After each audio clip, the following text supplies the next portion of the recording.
Chamber of trade and इंडस्ट्रीचे अध्यक्ष ब्रिजेश गोयल यांनी उर्वरित IPL सामने प्रेक्षकांशिवाय भरवण्याची मागणी केली।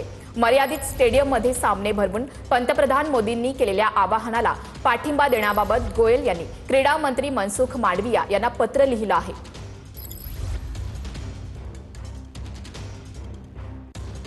त्यांनी काय पत्र लिहिलंय ते आपण ग्राफिक्सच्या माध्यमातून पाहूयात। IPL साठी संघांनी हवाई आणि रस्त्यानं लाखो किलोमीटर प्रवास केला। IPL दरम्यानच्या हवाई प्रवासामुळे भारत सरकारवर अतिरिक्त दबाव येऊ शकतो। उर्वरित IPL सामने प्रेक्षकांशिवाय आयोजित करा।